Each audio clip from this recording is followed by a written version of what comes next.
for a fair and equitable representation in the United Nations Security Council.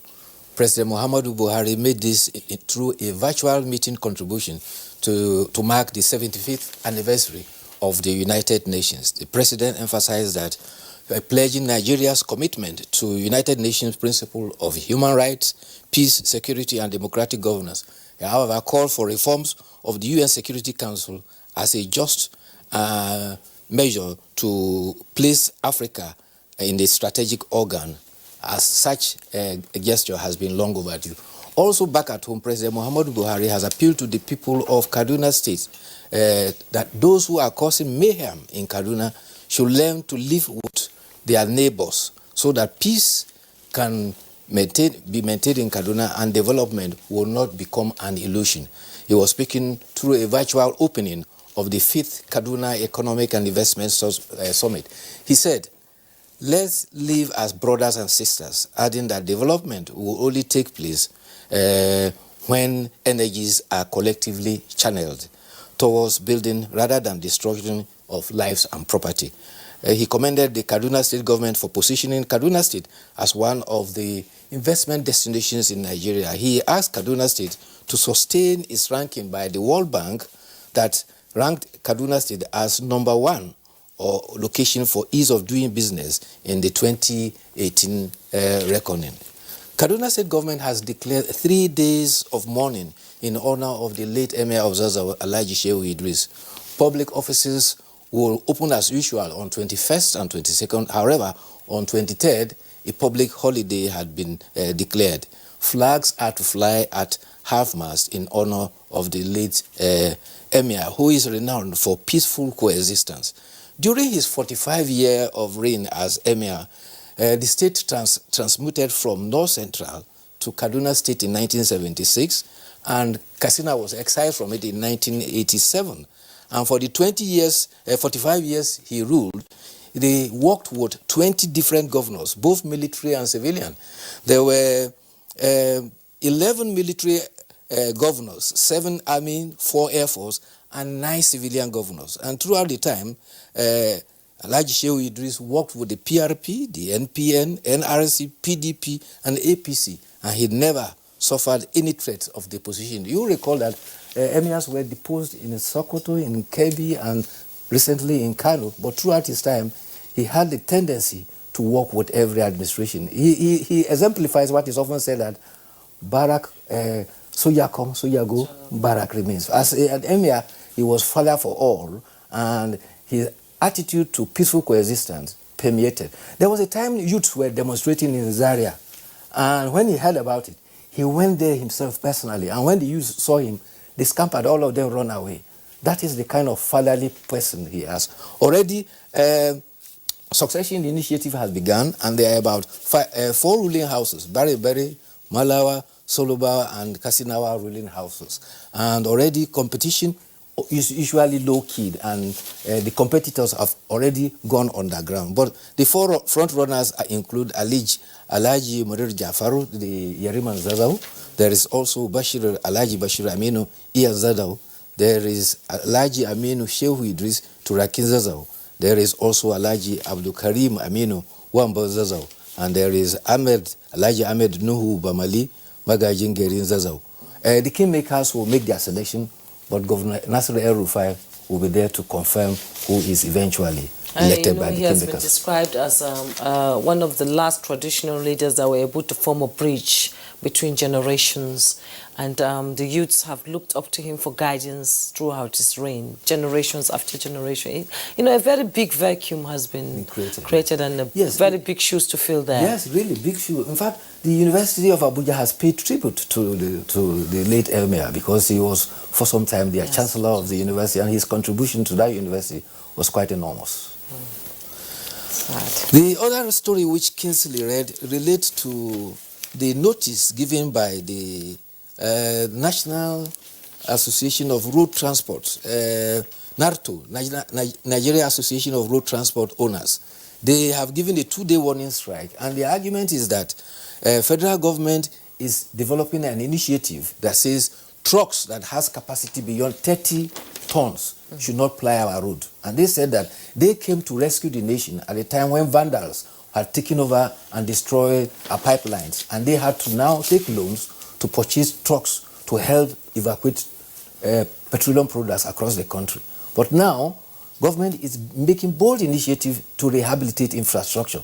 And they have now pegged capacity for the highway not below 30 tons. Some of their trucks are 45,000 tons.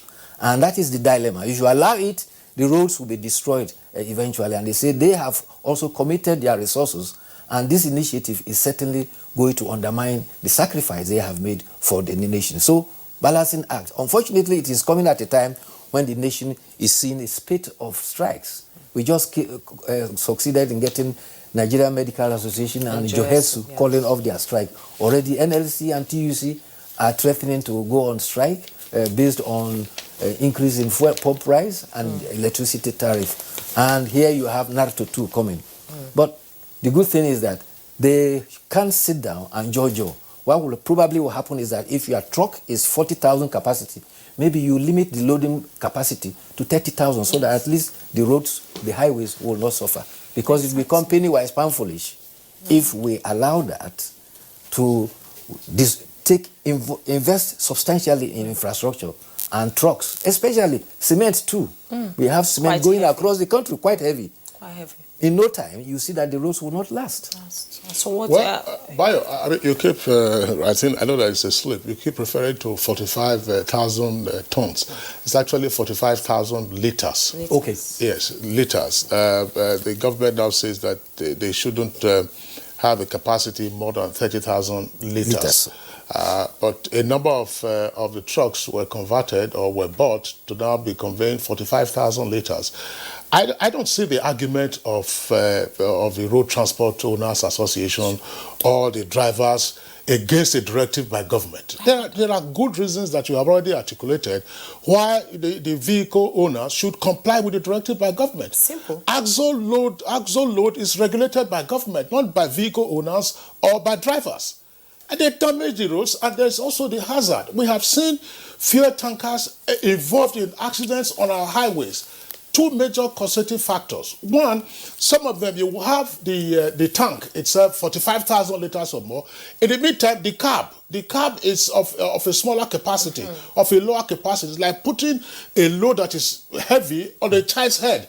Of course, the child will have, as Nigerians will say, K-leg, you find that in dictionary, and then after a while, the load will collapse. So that is why you find sometimes the cab detaches from the tank, or at some other point, you have all kinds of accidents involving all these tankers. So what is the argument that you have made your investment? Fine, you made your investment. If you were making your investment, you should have had recourse to the regulations governing the axle load you are supposed to apply on our highways. I don't think that this is the kind of blackmail that the Nigerian state has been subjected to by all kinds of interest groups and forces. On the one hand, I believe that maybe the Ministry of Labour and Employment ought ordinarily to have either a summit or a retreat or a workshop on incessant strikes. You've just mentioned a while ago, we're getting out of Johesu strike. After a while, NADA, the Resident Association of Doctors, will come. ASU says technically they are still on strike. Yes, Polytechnics will join them. College of Education will join them.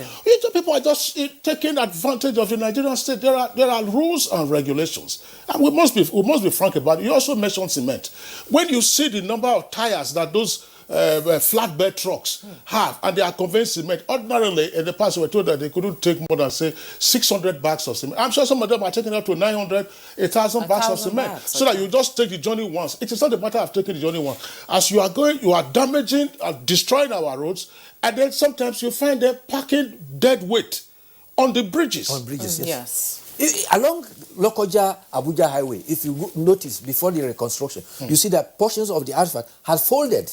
Absolutely. This was due to excess weight. Excess weight. They stay there for days, especially when the vehicles get spoiled. They stay there for days and for a very long time. That's just before you take the editorial. That is part of the reason why when there were weight bridges in the past, particularly on the Lagos-Ibadan Expressway at the beginning of the old toll gate by 7-Up in Lagos. Unfortunately, we don't have weight bridges in the country. No, if you introduce weight bridges, that's fine. one way out for the tanker owners and so on and so forth. Fine, you have made your investment for 45,000 liters. If you go to the loading bay, DPR and all those supervising them, they should not load more than 30 liters. Yes. Simple. In the meantime, until those vehicles deteriorate and they are written off, and then you cannot get new investments. But to say that because of that you will no longer work, fine, stay out of work. We will all stay at home. We won't have petrol, but you cannot blackmail the state. Government. Well, let's now go to the editorial, and it's talking about avoidable tragedy. The onus of checking accidents at rail crossing is both on motorists and the railway authorities. I'm just going to read a little out of it. Right. In yet another chapter of the nation's harvest of recurring but avoidable deaths, 2 persons reportedly died and 6 others injured last Monday after a train hit a commercial bus and a sports utility vehicle in Lagos. And the editorial went on to say that we do agree that motorists have the obligation to respect the rules on railway level crossings, but then so do the railway authorities. They have a more onerous task to secure the tracks and put in place the mechanism to keep such incidents at bay. Well, for a long time, our railway had gone under, and therefore rail tracks and level crossing across the country has virtually been abandoned. Yes. And the hazards on the highway, especially giving railway the right of way, has always been ignored. Last week it happened. The train was coming, and 2 buses that went on the trail had to be dragged along the rail line for almost 800 meters before eventually the train was able to stop. In the process, I think 2 persons died, but there were other 20 persons, but luckily they suffered injuries. Some were treated there, and only 2 that were seriously injured were taken to a hospital. But if you go across the Nigerian track, at the level crossing in Yaba, you see traders putting on their goods on the track. If you come across up to Mina, just after the railway station, when you are crossing, there's a market there. Traders put their goods and services on the rail track. At Kaduna, behind the Kaduna Central Market, there are traders who trade there along the rail line. And all these places, they are supposed to be level crossing, but because train has not been working for a long time, they have been abandoned. Yes, there is responsibility for motorists, because on the highway, you have to know that when there is indication of a level crossing, when you are approaching the rail line, you have to check, slow down and check before you go. And also, the railway has its own responsibilities. Because the railway crossings have been abandoned for a long time, they need to introduce them. And usually, they used to place men there with red flags, yellow and black flags, and whenever the train is coming, you hear them blow their whistle, raise their flag, and they will close the gate. That has gone a long way to save some traffic accidents between trains and vehicles. The trains must have their right of way, and if our trains are coming back, it means that the responsibility is both on motorists and the railway authority to ensure that level crossings do not become venues for hazards, for accidents.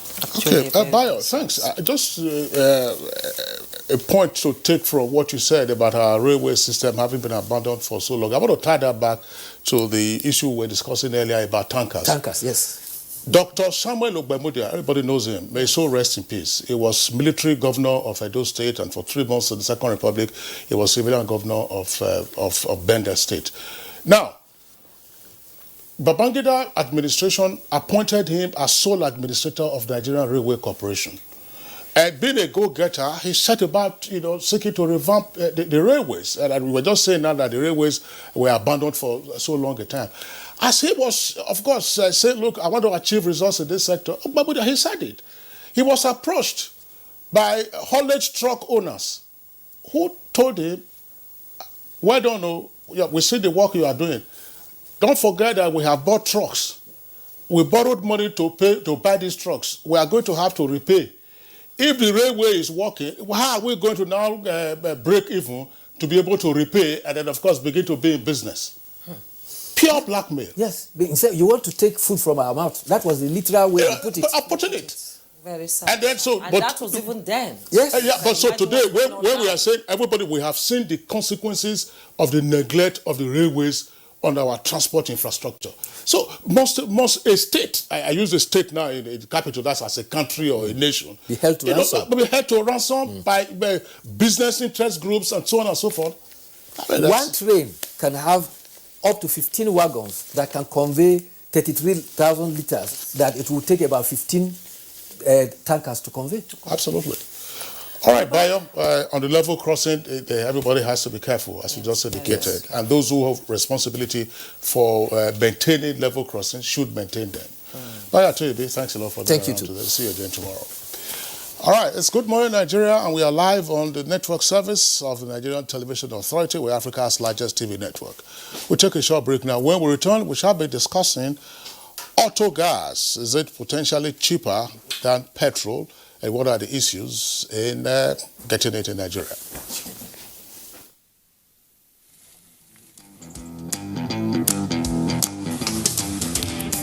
Guess what? What? I scored a hat trick today. Cool. Wow. And how did you celebrate? Just do your hands like this. And hold your nose like this. Body odor is caused by germs. That's why you need the new improved Dettol Cool Soap, which protects against 99.9% odor-causing germs with an extra burst of menthol freshness. Dettol, be 100% sure.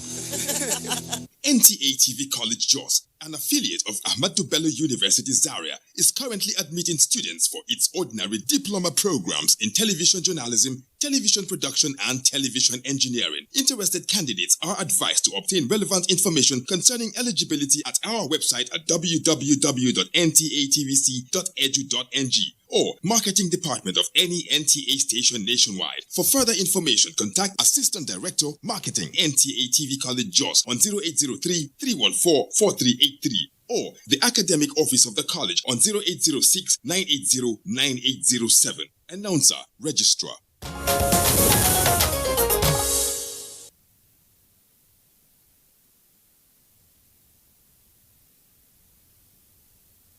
In our discussion on Autogas, let's watch the opinion of a cross-section of Nigerians on the subject matter.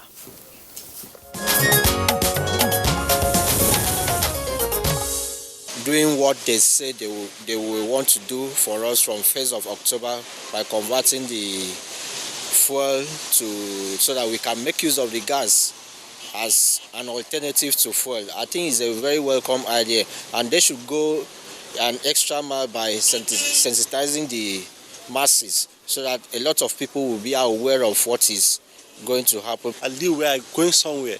When we start like this, we are going somewhere. If gas is cheaper than fuel, it's a good development. I think it's going to be fantastic for Nigerians. The leaders cannot choose what is not best for the citizens. I believe they know why. My only hope is it should be available readily down to the villages where readily available and accessible. I think it is going to be a perfect idea. From my own opinion, if government can do this, it will be better. Despite there will be challenges, if government can make it available at every time and everywhere, I think it will help Nigerians. What they should do is all the people that they are saddled with that responsibility, they should be up and doing. That's all. The demand in petrol will fall. If this thing comes to be in reality, actually it is going to fall because people will no longer consider petrol as all and all, because these days petrol serves so many things, serve for vehicles, serve for generator and all that, even barbing salon and all that, they use it. But when that is in place, I think the demand will fall, and it's a good development. When they do it that way, you go for either petrol or you go for gas. But in a situation like that, the price of petrol will come down, and it will be much more easier for those that prefer using petrol, because that is what we are used to for now.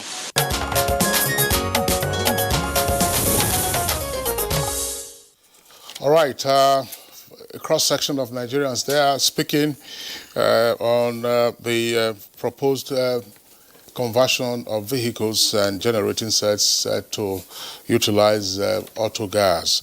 We have with us in the studios to discuss this issue Justice Derefaka. Mr. Justice Derefaka, by the way, is not a judge. He's been our guest on Good Morning Nigeria. He's technical advisor to the Honorable Minister of State Petroleum, and he's Rebate covers gas business and policy implementation, as well as being the program manager, auto LPG penetration in the National Gas Expansion Program. Derefaka, a pleasure to have you with us. Thank you for having me. Okay. Also here with us in the studios is Dixon Iwarime. He's a local fabricator of LPG tanks. Dixon, pleasure to have you with us on Good Morning Nigeria. Good morning, Nigeria. Okay. All right, let's begin the conversation with Justice Derefaka. About a fortnight ago, we had the Honorable Minister of State Petroleum on Good Morning Nigeria, along with the Honorable Minister of Finance. And, of course, the kernel of our conversation centered on matters arising from the full deregulation of the downstream of the petroleum sector. And, of course, in the course of that conversation, he did say what was in the pipeline with regard to alternative fuel for vehicles in Nigeria other than petrol and perhaps AGO. So this morning, of course, we are drilling into the issues arising from the proposed conversion of vehicles to Autogas. So just give us a background, exactly what are we getting into with Autogas, and what is Autogas in the first instance? All right, thank you very much. Let me just first of all try to pinpoint where this started all came from a policy point of view. Now, if you look at the National Gas Policy approved by the Federal Executive Council in 2017, in particular, Chapter 8, Section 8.4, it clearly addresses the use of gas as alternative fuel, even for your homes and, of course, for vehicle and prime movers. Now, so when the Honourable Minister came on board and we looked at the issue, the age-long issue about fuel subsidy, which now has been deregulated, I'd like to use the word liberalized, downstream sector, the Honourable Minister said, look, gentlemen, we are a gas play nation as opposed to a crude oil play nation. We need to begin to harness our abundant natural gas resources to make sure that these impact positively on the lives of the common Nigerian. And then he said, now when we deregulate the downstream sector, we need to give Nigerians alternative fuel, which is gas. Now, some pundits, or if you like, critics will say, but gas is still fossil fuel. The truth of the matter is a cleaner fuel, that a closest ally to renewables. And again, what this does is that it helps improve the pollution that comes from using petrol or diesel. Number two, there are socioeconomic benefits that Nigerians need to know about. And it equally reduces our CO2 emission, which, by the way, Mr. President, when he attended the COP21 conference with the United Nations leaders, committed to reducing the greenhouse gas, of course, using gas as a resource to make sure we drop that, and then plus committing to reducing gas flare, which we flare, our carbon emission is around 22 million tons. Now, the Honourable Minister in his wisdom said, okay, we know the national gas policy to have that success factor, certain fundamental issues need to be addressed. Gas pricing, which I will speak to say why gas is actually cheaper, affordable, accessible, and even reliable. So what the Honourable Minister is doing in terms of pushing and making sure that this come to fruition is to give assurance to investors and, of course, Nigerians that the national gas policy is reliable and it is stable. So we're not going to change the rule of the game midway. And so he's now going ahead to make sure that he commits to passing the PIB, which will address so many gamut issues that the national gas policy highlighted. So apart from the gas pricing, there is issue of infrastructural deficit, which of course I will speak to. I know you're taking because when we say we will be using gas, as to what people will be asking is, but our fuel stations don't have gas dispensers. So that is a foundational issue, especially in the gas subsector, infrastructural deficit, pipelines, and that's why good thing is that we have technology that has come to stay in terms of using virtual pipelines, which of course will address the issue of I listened to the comment from the analysts that say that provide gas to the villages. That's what virtual pipeline will address. And we have a virtual integrated pipeline association that we're speaking to that will address those issues. Now, the other bit is a sanctity of contracts that the national gas policy addressed, and creating an enabling environment, and of course, making sure that there is incentives for the gas business. Now, in all of this, the national gas policy clearly, the approach or the determination, or if you like, the mission is that we gradually, so it's a strategic shifting in terms of government focus from a crude oil-based exporting nation to a gas-based industrial nation. So the Honourable Minister, in his wisdom, said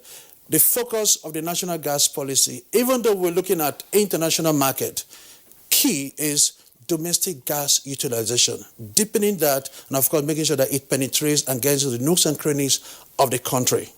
Well, Justice, thank you very much. But I would like you to still take the question that I posed. Yes. You have touched on the, shall we say, the headwaters. Correct. Of the national gas policy. That's fine. But our viewers this morning will obviously be more interested in getting more information and, of course, answers to questions that are bothering them with regard to the introduction of gas as an alternative to petrol. So, what is Autogas? Good. So that's what I was coming from before you stopped me. So now when we say autogas is predominantly propane. I'll try to bring it down, not to be too technical. So autogas is liquefied petroleum gas in liquid form. So for the common man, it's the same cooking gas. But for vehicles and other prime movers, we call it autogas. Some people call it propane autogas. Now, there is another strand of gas that will serve as alternate fuel for vehicles and other prime movers, which is natural gas vehicles. So this natural gas vehicle use compressed natural gas, CNG, and liquefied natural gas, which are natural gas form. So they have their different, if you like, C1 to C4 series. Now, I will not mention that, but for purpose of our discussion today, so when I say autogas for the common Nigerian, we're looking at LPG, we're looking at CNG, even though CNG and LNG is called natural gas, by NGV, but I will say autogas. So when I say autogas, I'm talking about auto LPG, auto CNG, and auto LNG. So now what we're doing is that we want to bring this gas for fuel stations to co-locate this product, so that when the common Nigerian man gets to the fuel station, again, after he has converted his vehicle to run on dual fuel. So those vehicles that are running on petrol, you can actually convert your vehicle to run on petrol, if it's on diesel, and on gas as well. It could be LPG, it could be CNG, it could be LNG. Predominantly, LNG is for heavy-duty trucks and vehicles, the likes of Dangote trucks and some other trucks that some other heavy-duty investors are using. Now, so if you go to the fuel station, you see the price of PMS is telling you 161, and then you see the price of Autogas going for maybe 80, 19 naira per standard cubic meters. Nobody will tell you to say you go for gas, as opposed to petrol, which is going to be 161, which is 161 now. And so what we are doing now is to make sure that we address this issue of making these products available at fuel stations across the country. Now the question will be, do we have the infrastructure? The answer is no, we don't. But I'd like to state here that prior now, in this country, there are over 10,000, if not 15,000 vehicles that are running on CNG and autogas.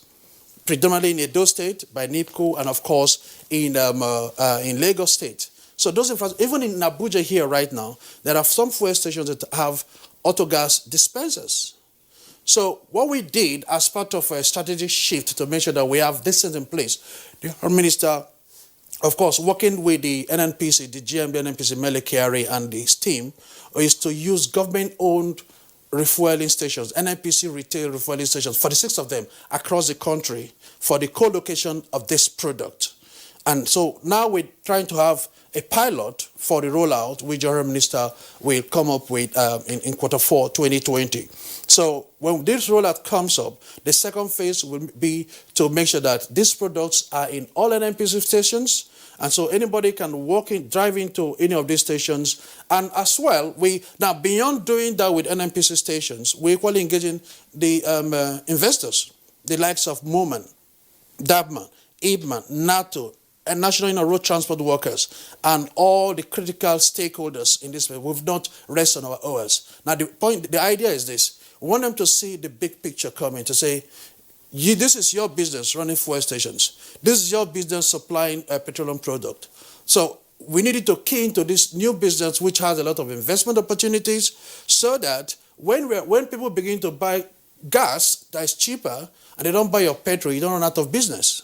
So you too need to begin to see that picture and key into this and begin to do that co-location in your fuel station. So as we speak today, across the country, our stakeholders are beginning to get the products and making sure that they do have this co-location even during the rollout. So it's going to be in phases. We cannot get it 100%, we must say that. And the other minister said, look, let's get it going, let's push it in to make sure that these products are there in NNPC stations and, of course, with the third-party stations. Now, in terms of converting your vehicle, which is another one, so what Nigerians will say, how do I convert my vehicle? Where do I go to?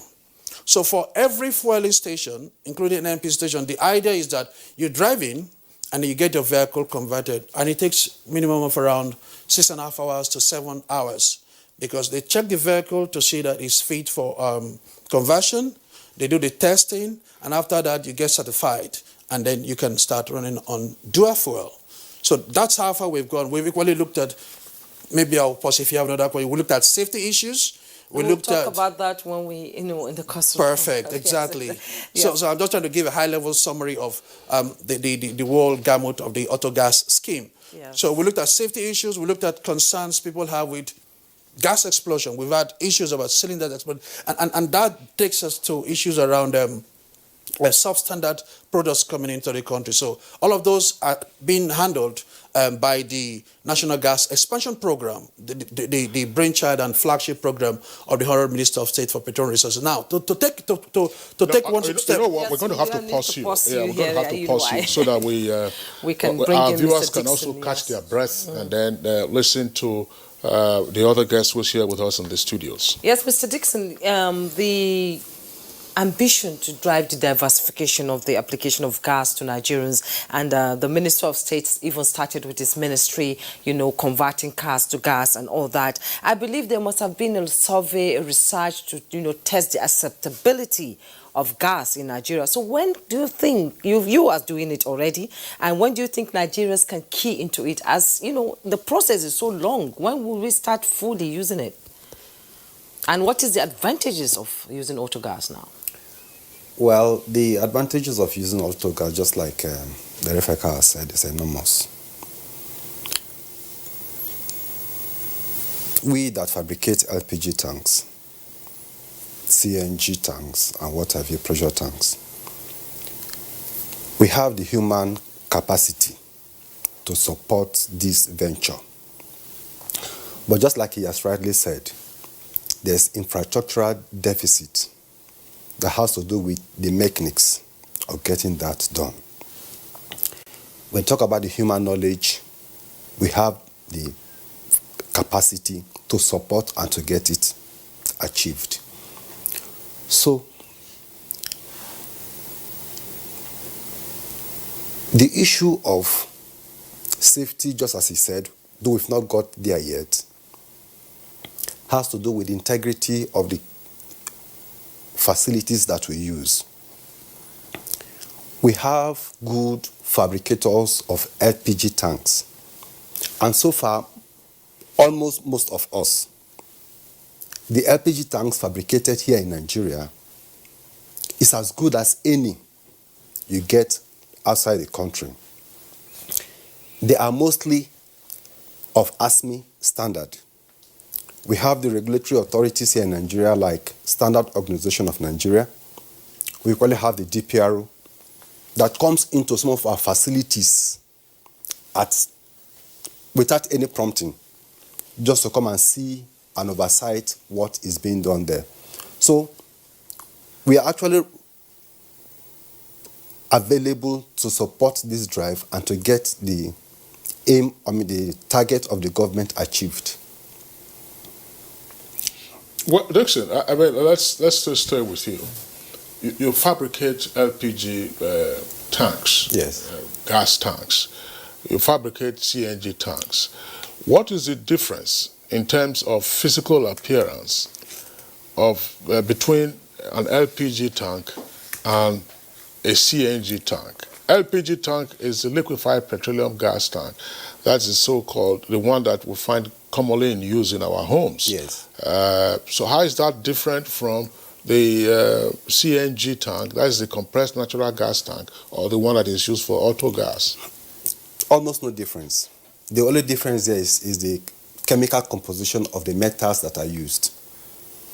I don't want to go technical because of we are speaking to Nigerians. We just make it easy for everybody to understand. When we get our plates, you have what we call the mild steel, and you have the carbon steel. Those are technical terms. So when we are fabricating for LPG, we use the mild steel plates, and they are of certain standards. The codes are there. We follow the codes, and we follow the standards to get them done. And those codes and standards we use, they are called ASME, American Society of Mechanical Engineers Code, Section 8, Volume 1.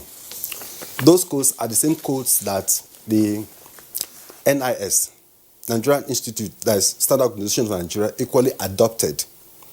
So when we get those standards, if we are fabricating for LPG, there are codes and standards for that. We go with that.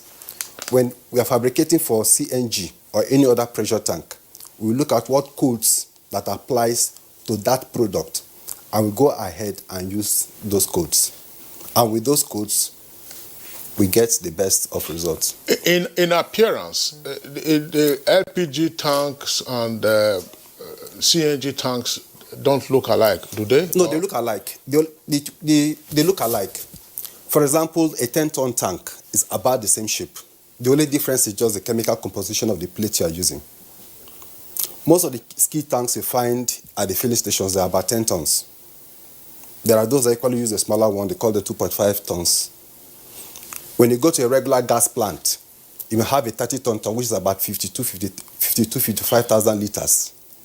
But the shape still remains the same. Now, some clients may tell you that I don't want a 2.5 meters tank. A 2.5 meters simply means the size of the tank will be short, but the height will be long. There are those that will tell you that I don't fancy high tanks. I want a horizontal long one, maybe something of about 8 meters. So with that, you now find out that the diameter is the height of the roundness of the tank. So with that, the diameter will now be small, and the tank will now become very long.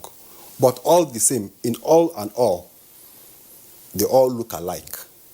No, I don't know. Juma, let's clarify this. See, you know welders, yes. If you go to an automobile workshop, XYZ, you see whether you kind of tanks that, gas tanks that they have, that they use for welding purposes. And then you also find a regular gas tank that you use in your homes. It is either 12.5 kg, which is more common, or the other one they call, is it 50 kg or something that is one long one. So which is the size that is it the 12 kg type that you are going to put inside your boot when the boot is reconstructed, or which are the ones that you can construct or you can fabricate for the use of autogas? Oh, you're talking about tanks to be installed into the vehicle, cars. Yes, into the vehicles. That's my question, yes. Okay, no. That's Since we're going to convert the vehicles to gas. Okay, no, we don't do that. There are those who specialize in doing those cylinders. It's very technical. And so far, I think we have just about few of them here in Nigeria that does that. But we that fabricate the regular LPG tanks we find at the co-location stations is talking about are the big ones that is there. But for those other smaller ones that they fit in, that retrofit in there, it's more special. It's more complex. It's more complex. Don't you think that, when we start converting, it would lead to massive importation of this needed equipment at a time of scarce foreign exchange? And will it be affordable to Nigerians? No, in the long run, it will be affordable. In the long run, but not immediately. For example, a regular pressing tank for those that fabricate LPG tanks is about $600,000, which is about 270 to. It's about $600,000. Now, for that $600,000. $600,000. Yes. 100,000. 100,000. Yes. $600 or $600,000. $600,000. Okay. It's about 6 times 424. It's about 270,000. It's about 270 million naira, going by the current exchange rate. Mm-hmm. Let me come in here. The cylinders we're talking about for Autogas conversion comes in different forms and shapes. Very, very different forms. Some come in the form of a donut that can fit in where you have your a spare tire under your car. Some can be fitted in your boot. Some can be fitted under your seat. So they come in different forms and shapes. Horizontal, and then you have the predominant one. And technology has improved over time. It's been improving over time because use of autogas globally has been there for the past 75 years. And again, all those issues have been taken care of. Now, it is what is in the cylinder that differentiates the autogas converted vehicle, just like you did mention. It could be the same cylinder, steel tank, 10 times reinforced than the petrol tank, which we will talk much later. It depends on the question you ask in terms of safety and if there is a high impact, because several tests have been done. Now, when this product get on for the heavy-duty vehicles, you see the cylinders comes in array. So you could have maybe 6, 7, 8, 10, 12 cylinders at the back of the truck that has CNG, that's running on CNG. Small cylinders, and then they're all configured to supply the gas to the engine. So those cylinders come in different forms and shapes. Yeah. No, let's take a step back. You know, I was asking about it might lead to massive importation of the needed equipment at a time of scarce foreign, at the ministerial mandate performance scorecard review session in August, you said, and I quote, the use of gas automobiles would reduce poverty in Nigeria. How so? Employment. So? It will generate employment. So I'll make it very simple for you. Listen. Right now, we don't have in-country capacity to convert vehicles.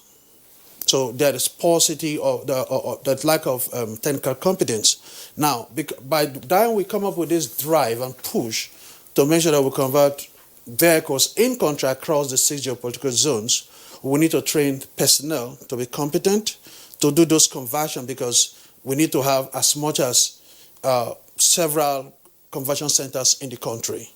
So the equipment will be, of course, will be imported into the country, and which is why the Home Minister has approached the central bank and gotten a loan facility of 250 billion as part of stimulus package for the gas sector, particularly for the National Gas Expansion Program. Now, when this equipment come in, we're not looking to bringing in experts from overseas to do this. Already in country, there are investors and businesses that have this expertise. But again, what we need to do, because we need to deepen this, is to train Nigerians to be able to do this conversion in conversion base where these conversion centers will be located. So that is where you have somebody that is poor, doesn't have a job, you pick him up and then you train him, and then he becomes gainfully employed. That's addressing poverty. Okay, Justice, there are many legs to this this conversation, but maybe let's just focus on the cylinders. I mean, it's like it's the equivalent of your fuel tank, as it were.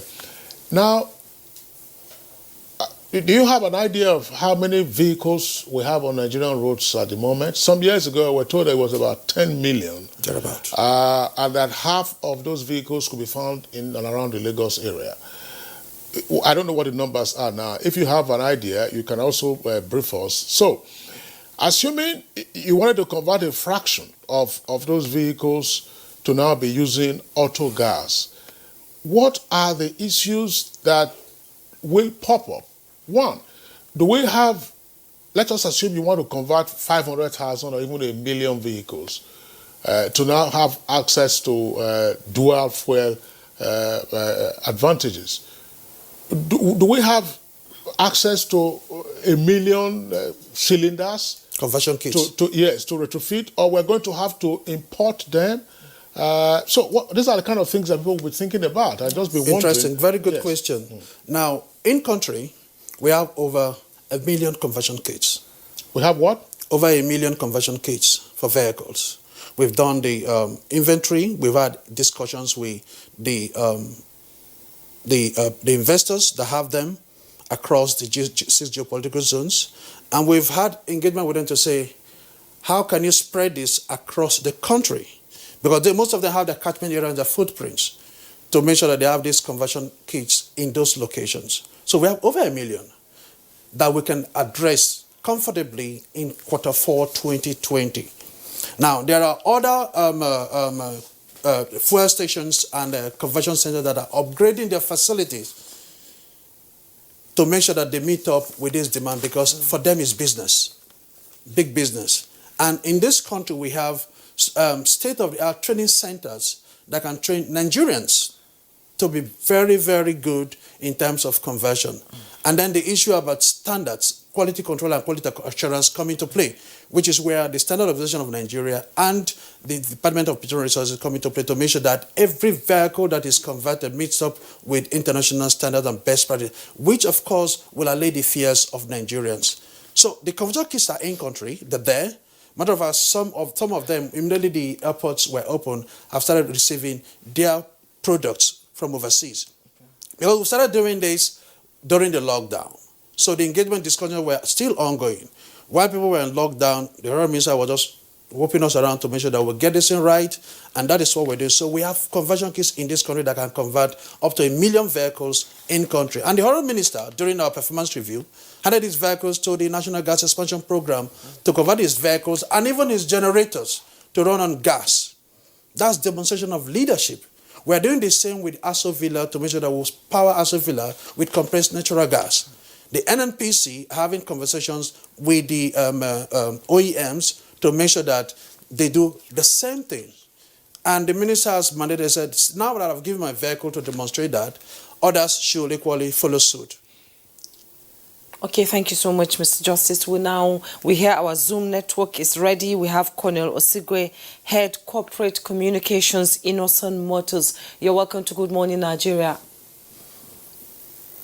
You're welcome, ma'am. Good morning, ma'am. Yes, you've been listening to our conversation talking about Autogas and acceptability in Nigeria. Let's look at you, as Innoson Motors, you've been manufacturing, different type of cars in Nigeria. Let's look at you from the private sector. How will you be able to key into this 2020 year of gas policy for Nigeria?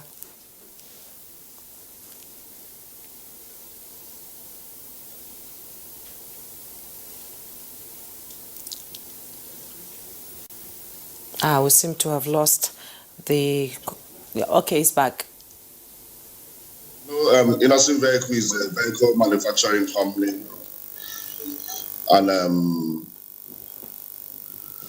And we have studied the Autogas scheme, and it's not something that is new. It's something that is that's been happening in some of the Western communities, in Europe, in America. So it's not something that is new to us. So at Innoson Vehicles, we are ready to key into the FG scheme on Autogas, on producing convertible engine options for those that want to use gas and those that want to use the LPG. So we are ever ready for that. Well, Colonel, let's clarify a point. You just mentioned now that you are ready to provide engine conversion. That's what you said, engine conversion. Give us some mechanical insight, if you have the expertise, into whether there are any differences between the so-called liquid fuels like petrol and diesel and gaseous fuels such as compressed natural gas. do you need do you need to fit in new pipes and get your engines properly sorted out? I'm asking this question because if you use cars in those days, you know, there was a time people were using carburetor and do not get to the use of fuel injector and so on and so forth. Are there mechanical issues to worry about in the use of either petrol or diesel versus autogas? Okay, I want you to understand something that is very important. At Innoson Vehicles, we don't produce engine, we buy engine from the engine manufacturers.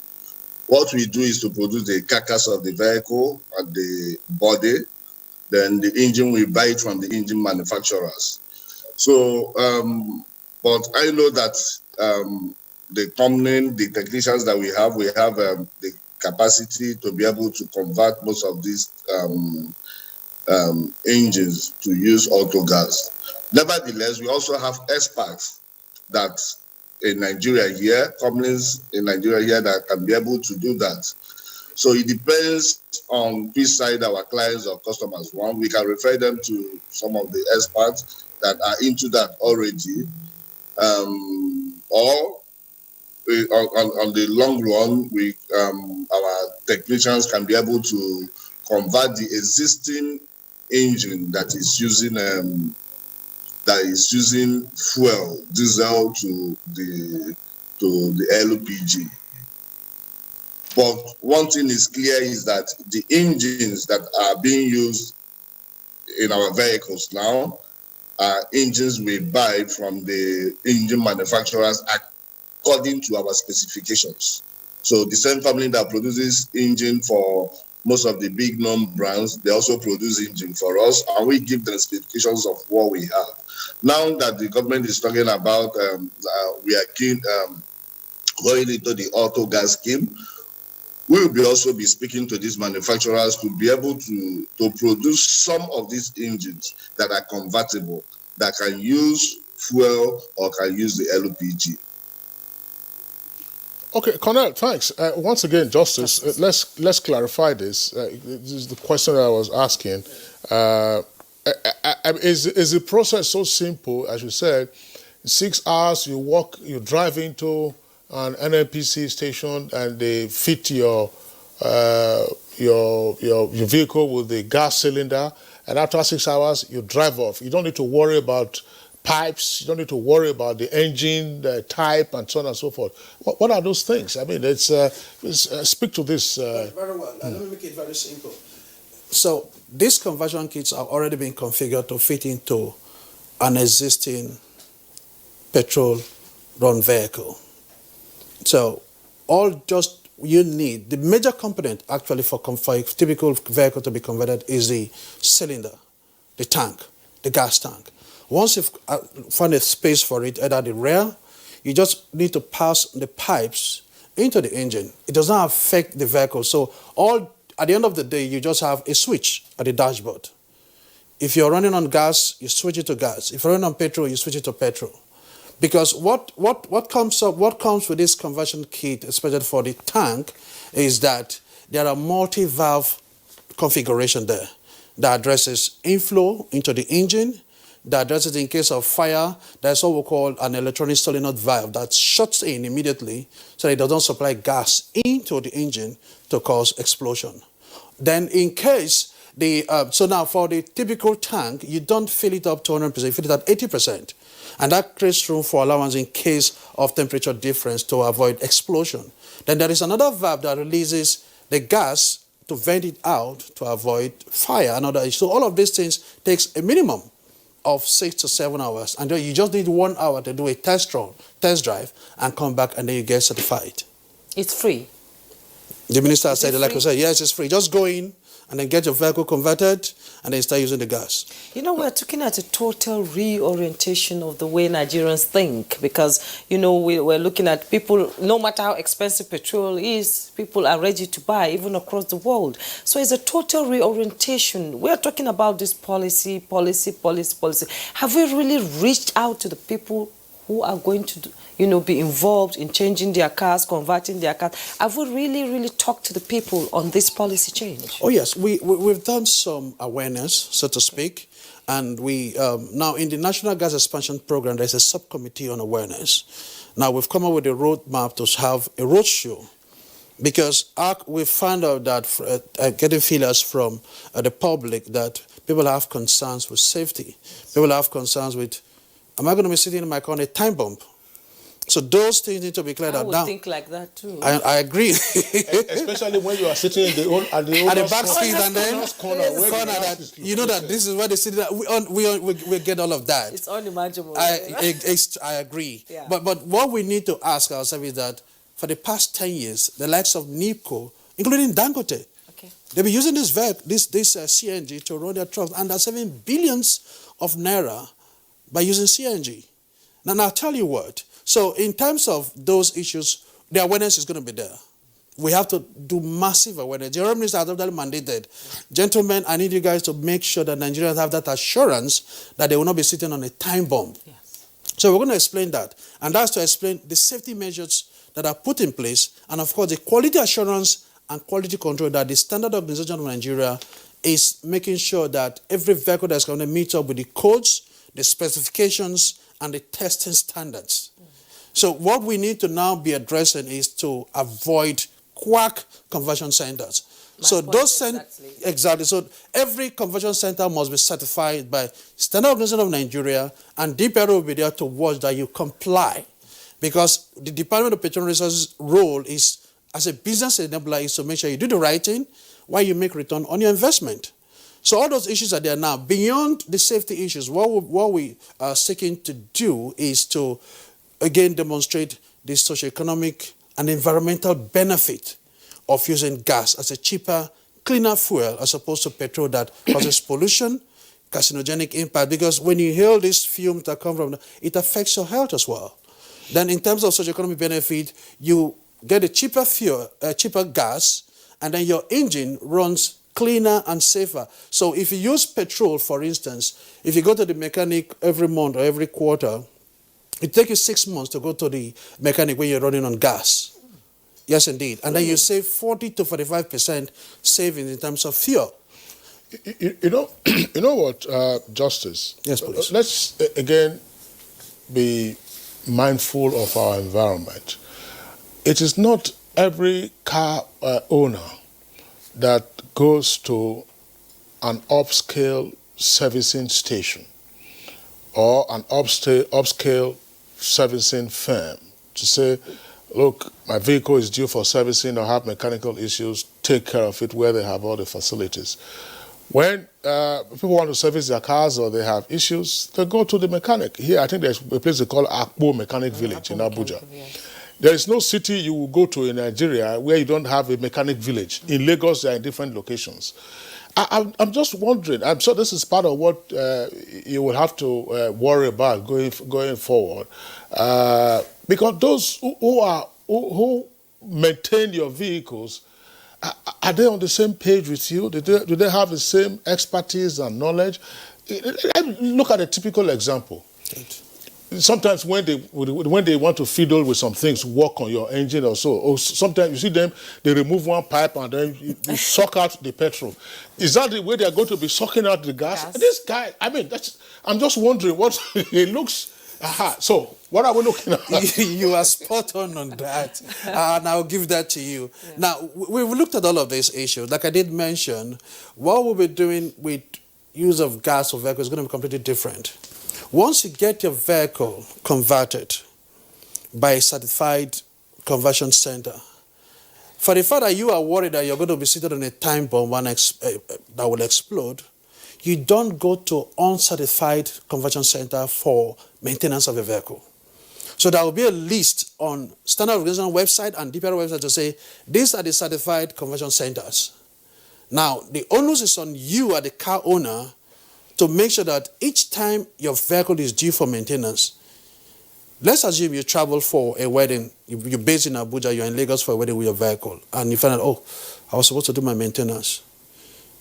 You must go to a certified conversion center to make sure that they check your vehicle, not to the mechanic village that we talked about. Why can't you convert the mechanic village, train and retrain them? Good question. So I was coming to that. So that this policy is, pardon this, but so that it's not seen as being dead on arrival for the majority of vehicle owners. Because as you are saying now, go to a certified, somebody will just say, this one are for big men, I don't do for this wahala.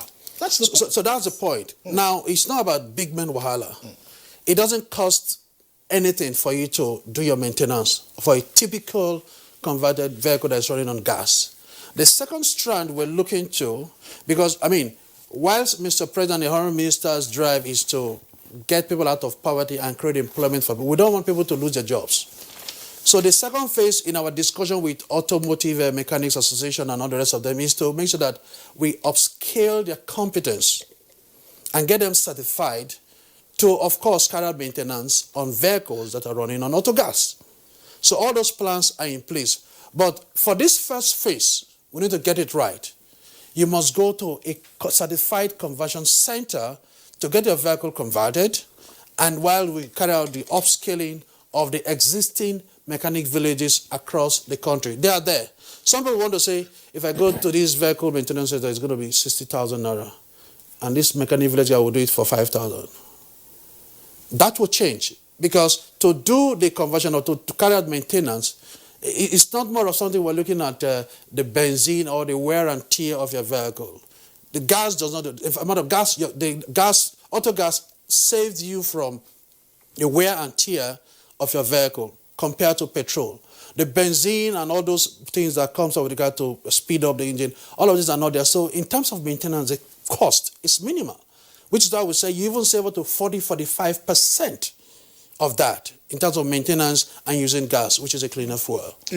Maintenance, let's be specific. You're talking about the engine, no? You're talking engine maintenance. That's what you are saying. Correct. It doesn't relate to the wheels and then which is a function of the roads on which you are driving. Which, by the way, the same mechanics who have the same competence to address that. So if you go to a conversion bay, like we have in every typical fuel station, they have the technicians.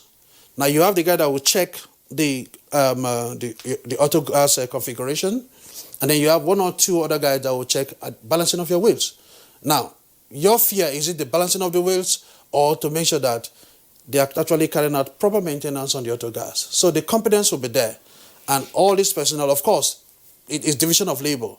The wheel balancing man will be there to do his work, that the Autogas technician will be there to do his maintenance. I don't know, Dixon. Yes. Let's bring you. You also you have a vehicle. Justice is speaking very well. It's clear. But when you go to a mechanic village, or you patronize any there are specializations. Yes. There are mechanics will tell you that they deal with Japanese vehicles. Even amongst Japanese vehicles, they will tell you that one will tell you that it is Honda that he works on, another will tell you Toyota. Or some other brand. Others would tell you in those days that it was Peugeot that they specialize in. So, Mercedes. You have them like that. So the German vehicles that they work on. How this is early days still. So how does a person get out of this society and they say that, look, I'm going to that auto center, conversion center after it's been converted for my regular maintenance? The vehicles have their own they have their own features. You are driving some vehicles, you see every time the wheel comes off, because of some design defect and all that. As a vehicle owner, what would be your concerns? Well, the truth of the matter is that what we are talking about is not rocket science. We all go to the mechanical villages to patronize them. When you go there, possibly after checking your engines, your light may not be functioning well.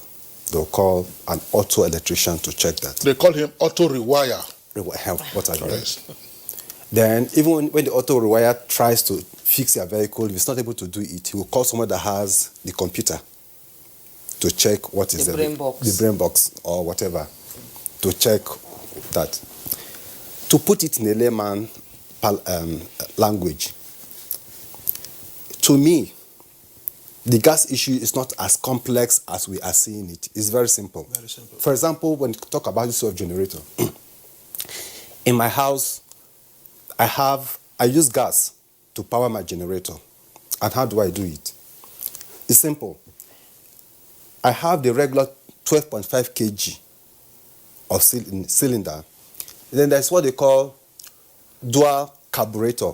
It's about 5,000 naira or 8,500 naira on Jumia. Sorry to mention it.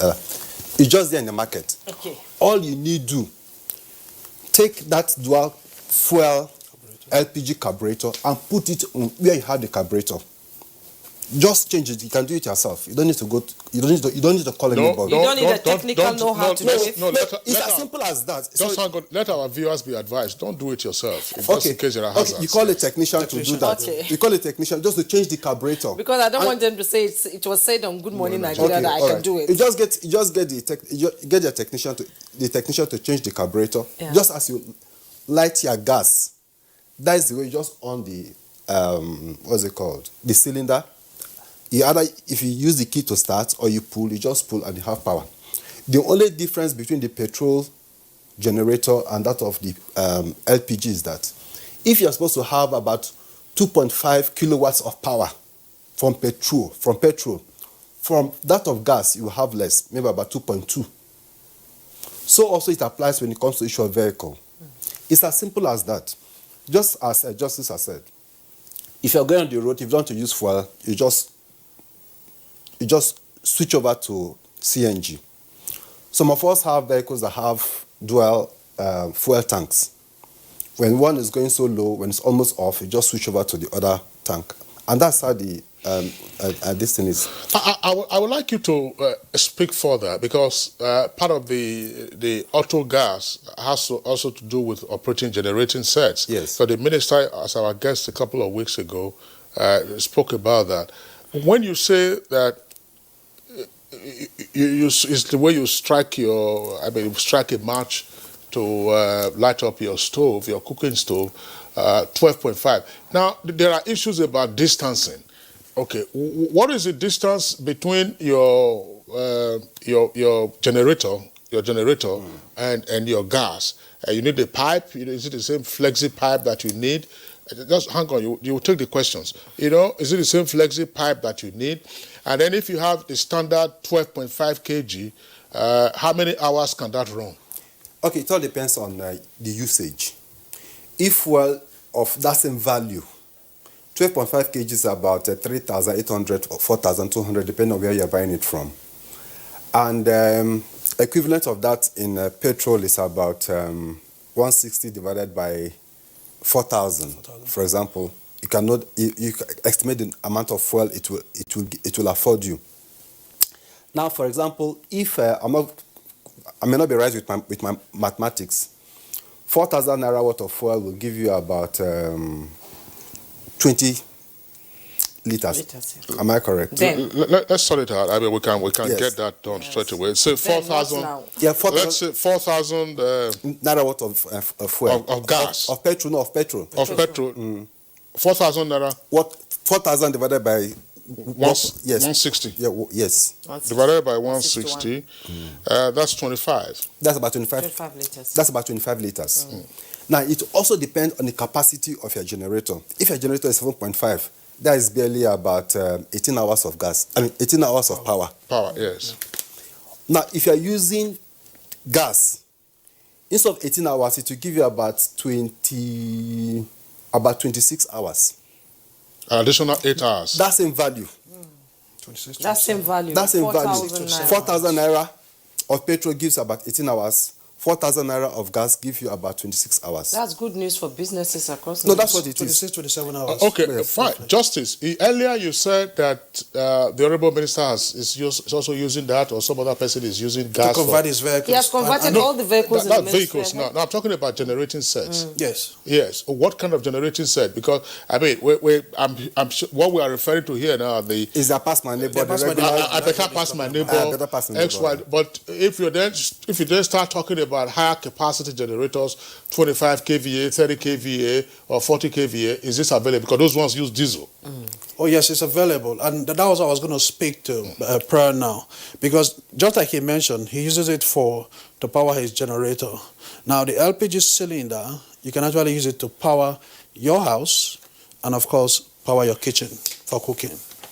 So it multi-functions. And that is what the Honourable Minister was saying, that even a past my neighbor can run on LPG and your generator as well.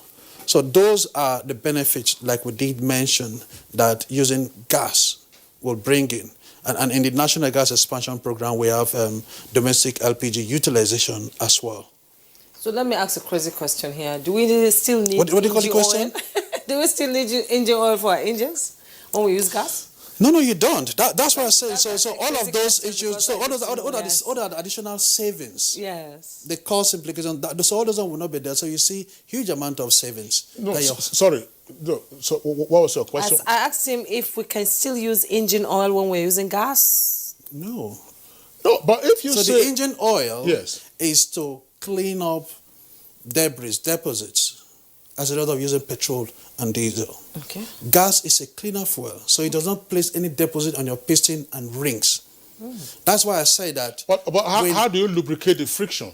Yeah, there are special fluids that will be used during not maintenance. Engine oil. Which is why I was saying that when you take your car to a mechanic, if you're using petrol, if you go there every month or every quarter, for gas, you go there every 6 months. Yeah.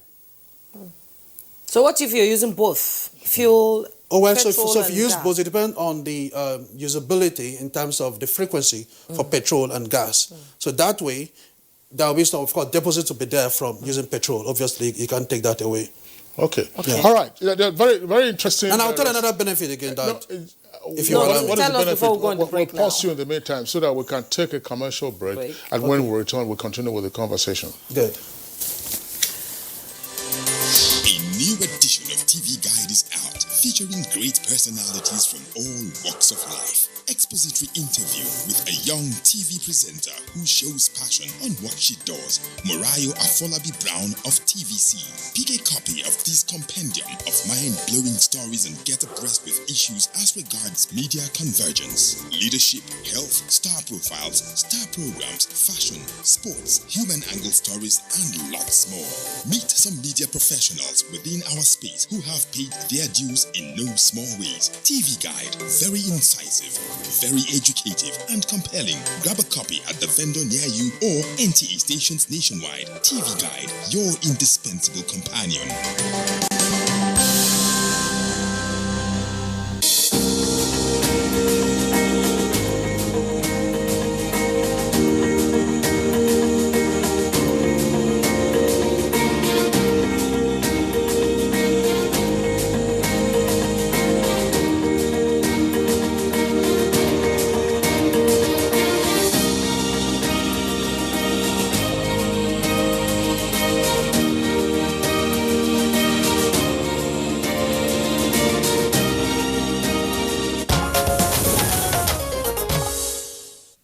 Welcome back, and we've been discussing Autogas policy in Nigeria. You were saying something earlier, Mr. Justice, about the safety of people not stealing your fuel from your car.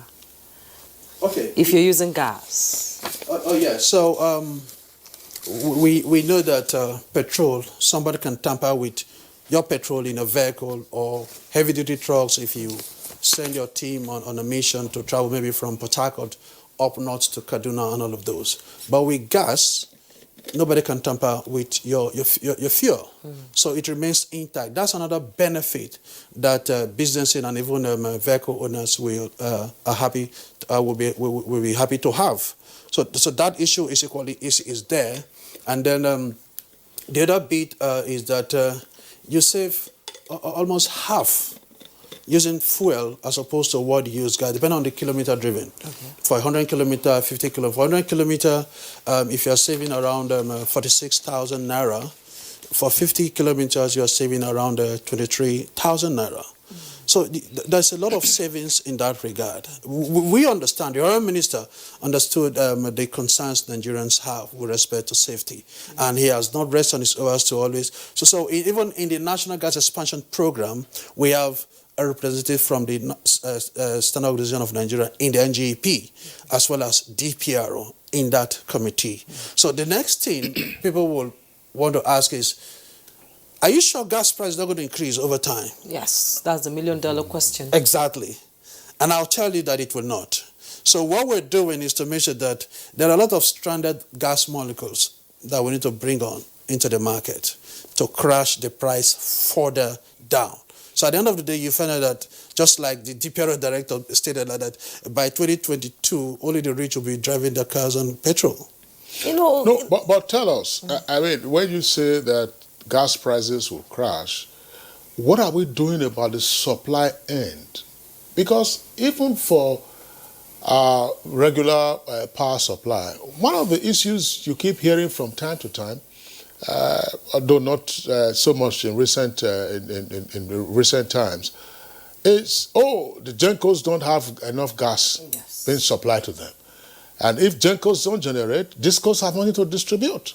So, are we tidying up the supply end? Because one of the key issues of the supply end also has to do with pricing. Yes. Good. Valid question, in particular pricing, because that's one thing people want to listen to going forward. Now, in terms of Gencos complaining about they don't have gas, we have enough gas. Matter of fact, like I did mention, we're a gas nation more than crude oil. Yes. We just have a drop of crude oil as opposed to the 203 trillion cubic feet of gas proven that we have in this country. So what we're doing in that regard, NNPC generate a lot of gas. Sometimes they don't take it. So the issue about power and the Gencos, let's leave that one today, because it will take us another 3 hours to discuss and address. It's a higher amount of issues, which, of course, the Ministry of Power, working with the Ministry of Petroleum Resources, are resolving. I think it's a very, very, very So let me come to the pricing issue. Yes. About gas. Yes. Now, so for a typical gas right now, if you look at it, from the wellhead, upstream, midstream to downstream, it passes through different funnels. Now, what we're doing is to make sure that we bring enough gas and create an enabling environment for investment to thrive, which is what the National Gas Policy is addressing. So right as we speak now, there is a committee reviewing the domestic gas supply pricing regulations 2008, headed by the CEO of Gas and Power, Engineer Yusuf, and co-chaired by DPRO.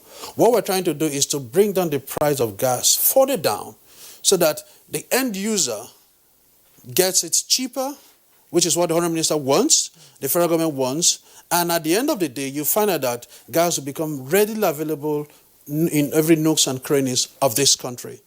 So that is being looked at, and the National Gas Policy actually picked that up to say gas pricing need to be taken care of, and of course the sanctity of gas contracts, which is another issue that we are equally looking at. So all those issues are there to address, and just to further buttress on the issue around mechanics and technicians, the National Gas Policy equally picks that up to make sure that we develop human capacity to make sure that we have these technical people, competent Nigerians that maybe medium, high, and above high level competence to address, to have the community in the gas space. And that is predominantly what the Petroleum Technology Development Fund is doing, and the Nigerian Local Content Monitoring Board, to make sure that we have the right capacity, the right personnel to have them in place for all of this. So the pricing issue will be done, and I'll give a typical example. When GSM came into this country, it was too expensive. It was I remember somebody buying a SIM for 35,000. Now SIM is free. Thank you. SIM is free. And that every person now has a phone. And that is what will happen with the gas. Okay. Because we have the molecules, and that is what the NGP is doing to get it into the market and crash the price further down. Thank you very much, Justice. I hope you also remember that there were consumer protests against the GSM service providers. Then, yes. Including a boycott of their services at some point. So it wasn't as if it just worked out automatically and then suddenly prices just crashed. So I'm sure it didn't surprise you for me to mention that, because lessons were learned from that. And we took that on board, because when we were doing the diagnostics to use Autogas, we looked at a whole lot of scenario. And we were able to arrive at a sweet spot.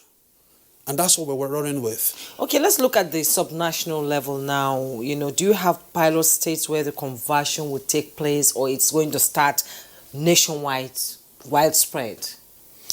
Okay, so as part of the Honourable Minister's Rural Plan, which of course will be kicked off by Mr. President in Q4, we have locations across the 6 geopolitical zones where there will have been co-location of the products, and there will be conversion centers ready to convert vehicles.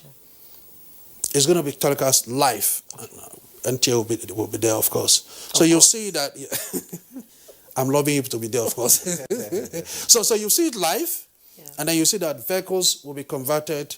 Now, apart from using government-owned refueling stations, other third-party stations are equally keen into this to say, hey, don't take it out of business. Can you tell Nigerians that our station, as at that day, is now ready for multi-fuel station, and that we equally have conversion kits? Yes. Like I did mention, over 1 million conversion kits are in country to be used for the rollout, and then subsequently we'll go out in phases. Colonel of Innoson Motors, Colonel Osigwe via Skype, if it's still there with us.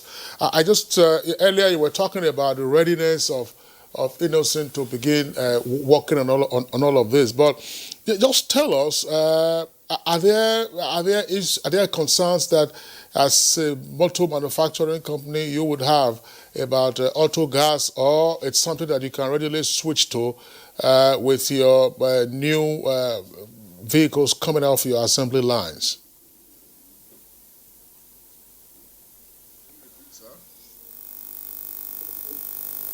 I can't hear you clearly. My question is, as an auto manufacturing company, are there concerns that you have with regard to the proposed use of Autogas for vehicles in Nigeria now that it's going to be popularized? Are there concerns that you have, or are there issues you would like addressed?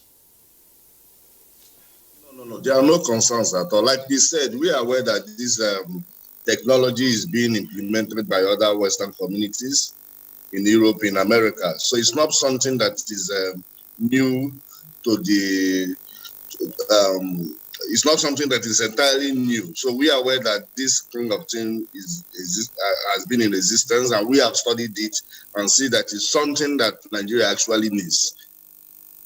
Because we have a large reservation, we have a large resources for the LPG. So it's something that is actually reduce the burden on the fuel usage in the country. So I don't think there are any concerns for us for now. Colonel, I mean, I know that this is a matter of your corporate business decision, but if you recognize the advantages of Autogas, and the government has had pilot schemes in Benin City and in Rivers, why didn't you say, okay, some of the new vehicles we are rolling off our assembly lines will be dual fuel, will have dual fuel capabilities such as LPG and petrol? Why didn't you take the decision before now if you recognize the huge benefits?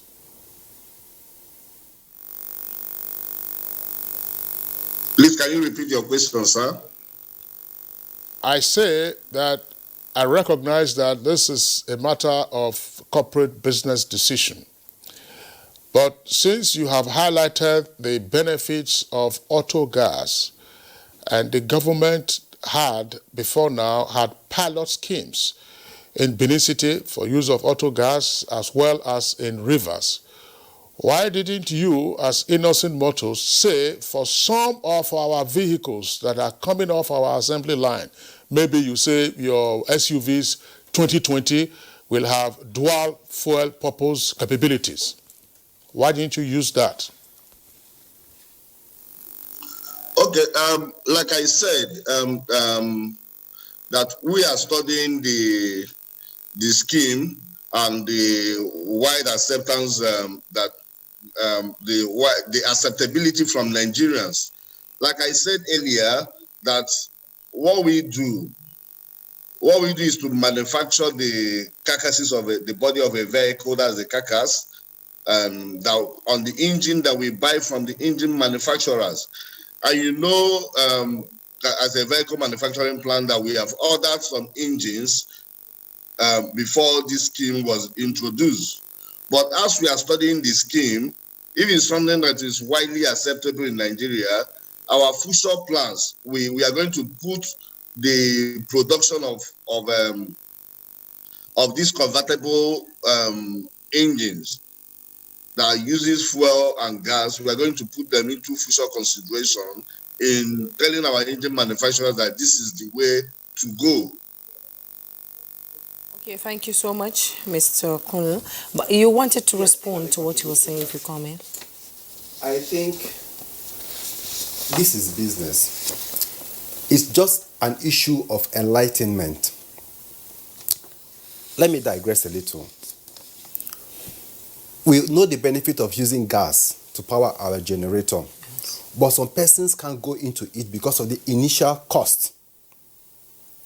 The carburetor I told you of, for example, is about 5,000 to 8,000 naira, and you need to get a new cylinder. All the government needs to do, when they push this into the market aggressively, and the people come to see the benefit, naturally they'll just key into it. Justice is here. They have several committees. Let me say they. I'm not part of the committees.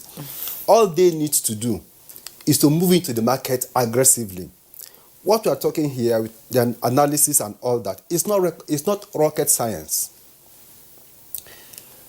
We have kids that discover certain things, many things, even those that didn't even go to school. They're some of the best mechanics we have that repair our vehicles. Yes, our vehicles. If the government come out to say, gentlemen, we have this skill acquisition program, come and learn this thing. You don't need to go to university to learn how to convert, to retrofit a gas cylinder. It's simple, it's not as difficult as that. Though he's trying to lay the ground regularly, normally for a vehicle, if you retrofit the gas cylinder, there are basic things that are there, naturally. You have the automatic shut-off valve, like we in the LPG business. You have the automatic shut-off valve, you have the pressure relief valves, and those little two valves. There are things that are there to checkmate issues of accidents and safety and what have you. So let the government just push in this aggressively into the market. I am in Port Harcourt. Sincerely, I have not seen any CNG plant that sells CNG or station that sells CNG. I don't know of any here in Abuja. It may exist. But if they come and aggressively put in there, what are the resources, what are the infrastructures that you need? They are simple. You need a regular tank. That tank that costs $600,000. That tank, we call it forming machine. We call it forming machine. I thought that that's the forming machine. That part of the infrastructures that we need, or mechanical that we need. The tank that you need at the LPG tank, at the LPG station, the co-location station, if it's a regular skid plant. The regular skid plant, it is from 12 to 27 million naira. It all depends on the facilities that are there in the skid plant. If not, it's not as expensive as people think. But what I'm trying to say is this. We can drive this and achieve this and create jobs for we Nigerians, make gas very popular. CNG, he would say, is cheaper than LPG. Yes. So if you are buying LPG for 3,800 naira for 12.5 kg, by the time you start using CNG of that equivalent, it will be far cheaper.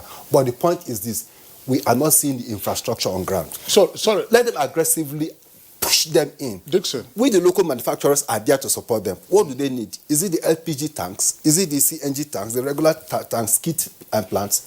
We can produce them. Okay, just hang on. Justice, let's clarify this because, gases have different properties and therefore different uses. This one, I'm hearing now that you can use LPG for cooking, LPG to power your generator, CNG is cheaper. Which one? The weathers will tell you. You can, like gas, for instance, oxygen gas, the one they use in hospitals. Those ones, they're different. They are different. The butane. So which is which? So that people don't go and start getting the wrong gas, and then the next thing you are having safety issues and concerns. So that won't happen. And then Nigerians will just tell you, this thing, which they follow up. Getting the wrong gas that won't happen, and that is why we have the likes of the Department of Petroleum Resources, because you must get an operational permit from DPRO to sell the right gas. LPG for cooking, which we call the domestic LPG, and then the Autogas, which is predominantly propane. So from a scientific point of view, is C3H6, three carbon molecules, and of course hydrogen. Now, for the compressed natural gas, which is mainly for natural gas vehicles and LNG. So let me just try to explain in a layman term. The natural gas is like the football that we have in the pitch. The CNG is now, this ball is now compressed to look like a table tennis. That is a compressed natural gas. So that you can readily use it for your vehicle and of course for power and other prime movers. So they have a different configuration and they have a different standards of compression and temperature and pressure that is infused into the different tanks. Okay. So which one is used to power generator? Is it the same one you use for cooking or Autogas or CNG? Let's clarify that, because we've been saying since that it is easy to it says it's easy to convert. Go and get the carburetor. Get an expert, by the way. Let's correct. Say that again. Very correct. We corrected that convert already. it for you. Get your 12.5 kg gas cylinder. Put it there. Just connect, and your generator is running. It will give you additional 8 hours of power versus petrol. So, which gas is that one? Is it the same LPG you go and buy for 3,800 in Abuja here? Or is it specialized gas?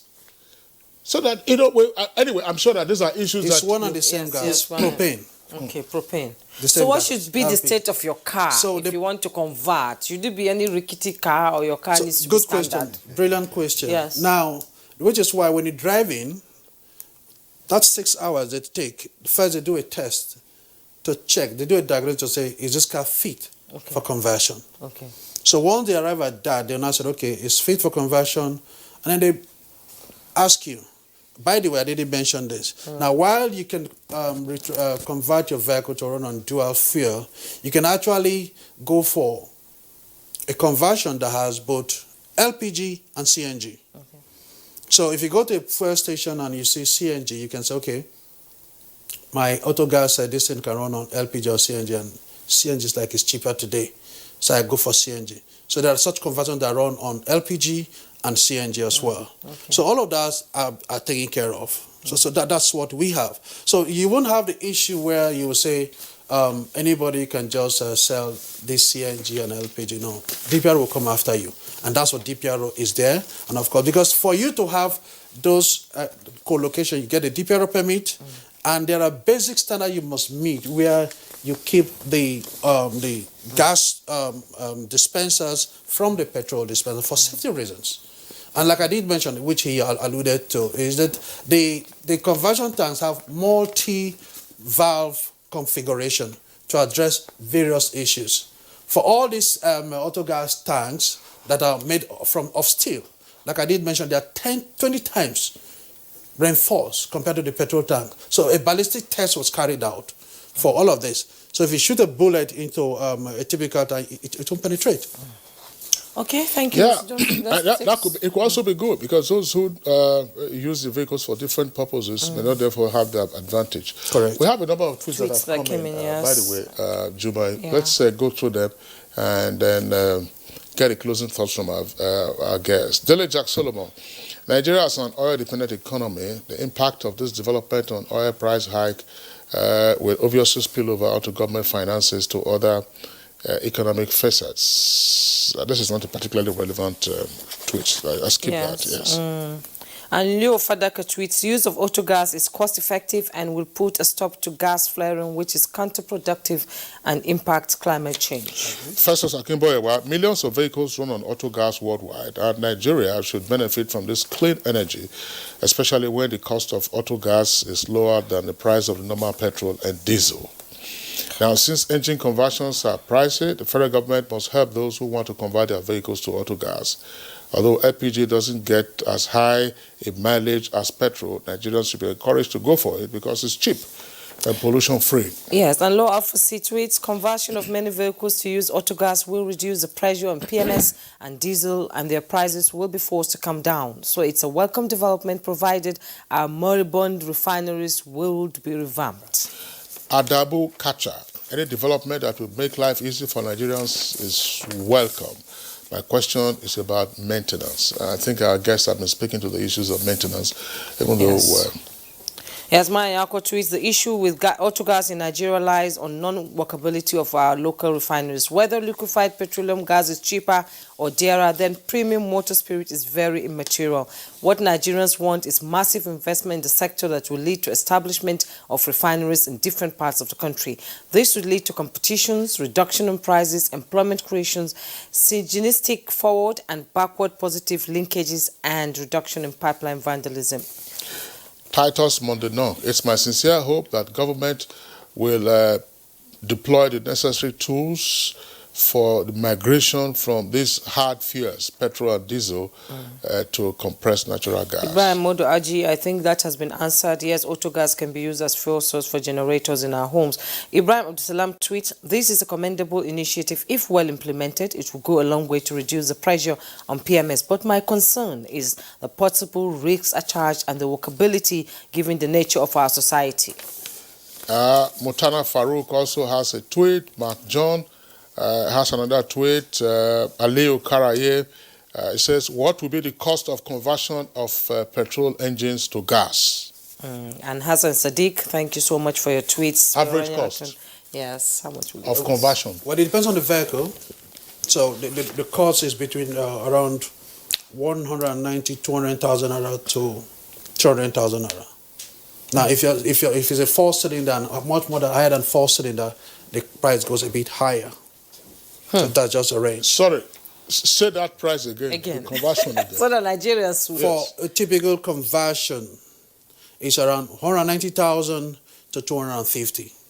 Now, it could go higher depending on the vehicle and the cylinder your car runs on. So it's not once it is on SUV, it will go higher. No question about that. Well, that's why I'm saying that. Of course, you know that. So that's what it means. All right. So... on that note? Yeah, on that note, we'd like to appreciate our three guests. I think we don't need to be scared of the cost. The cost of conversion, because I overheard the Honourable Minister saying that government is going to subsidize it and possibly it will be paid. You will pay for it over time, not immediately. I don't know if justice. What is the accounting procedure for you paying for it over time? Let's those are details that will be sorted out once the policy is fully rolled out. Indeed, like the minister said, yes, in the fourth quarter. But we do know that there are a number of issues. Interesting. One more time, these are early days. It's a novel idea, and we're just trying to explore the perimeter of the issues surrounding the use of Autogas, much more popularly now than the pilot schemes that have proven successful in places where they have been launched. Would like to thank our three guests who've been with us on the program this morning. Dixon, the warrior man, who's a local fabricator of LPG tanks. Thank you very much for being with us this morning. Via Zoom, we're joined by Cornell Osigwe, Head Corporate Communications of Innoson Motors. We appreciate your being with us. And Justice Derefaka, Technical Advisor to the Minister of State Petroleum. And we'd like to thank you also for being with us on Good Morning Nigeria. All right, so that does it for us. We're back tomorrow, same time as always, 7 in the morning. Until then, take personal responsibility, stay safe, and be well. Coronavirus isn't out yet. And I'm Jimo Yusuf. You have a wonderful day ahead.